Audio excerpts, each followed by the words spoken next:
And many top party leaders speaking at the event, some with scathing words about the Republicans' disappointing performance in the midterm elections, others taking aim at former President Trump, calling for the party to distance themselves from him as he launches another bid for the White House. News Nation's Robert Sherman live for us at the event in Vegas. He joins us now. Hi there, Robert.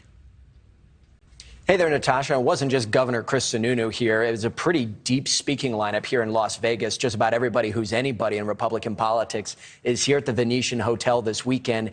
And the big question that's lingering in the air here, what is the future of the Republican Party? But now we have the House, and I think very soon, and next one we'll have the Senate. We'll have the House, and we're going to have the White House, so we'll be able to do some tremendous things. In the wake of his announcement, he's running again for the highest office in the land. Former President Donald Trump spoke via a live feed to attendees at the Republican Jewish Coalition's annual leadership meeting in Las Vegas, receiving a warm welcome. The first big cattle call ahead of the 2024 election, with some of the biggest names in the GOP, many of whom have been floated as potential presidential candidates themselves. Some, like former Secretary of State Mike Pompeo, dropping hints of his future aspirations. Who knows? The next time we're together, we could be on a stage, multiple podiums. Who knows who else might be with us? Yeah, who knows? And who knows who will between us, and who knows what nicknames we might have. Others, like Senator Rick Scott, advocating for first and foremost honing in on the Republican message. What I think the issue is, we got to make sure we're very clear about what we stand for.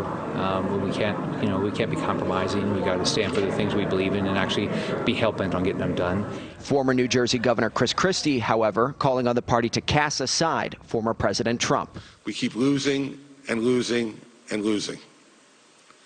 And the fact of the matter is, the reason we're losing is because Donald Trump has put himself before everybody else. Same for Maryland Governor Larry Hogan, who thinks the former president is bleeding support. Certainly he's got a big chunk of voters, but it's not nearly a majority. It used to be an overwhelming majority, and now it's potentially maybe 30% of the base Republican vote. But Senator Ted Cruz says, let whatever's going to happen, happen. There's some people who are clearly positioning to run against him. I don't think he will be uncontested. I think there will be candidates who run against him. I don't know what will ultimately happen. I believe in the democratic process. I believe the voters can and should sort that out. We're going to have two more big speakers here tonight, former ambassador to the UN, Nikki Haley, and Florida Governor Ron DeSantis. As you can imagine, Natasha, there's a lot of frustration in the air here. People felt as though the 2022 midterms should have gone better for the Republicans than it did, and now they're trying to find that winning message that'll carry them into 2024. They have about 2 years to figure out what that's going to be. Natasha. Thank you for watching. Go to newsnationnow.com to find News Nation on your television provider. And don't forget to click the red subscribe button below to get more of News Nation's fact-driven, unbiased coverage.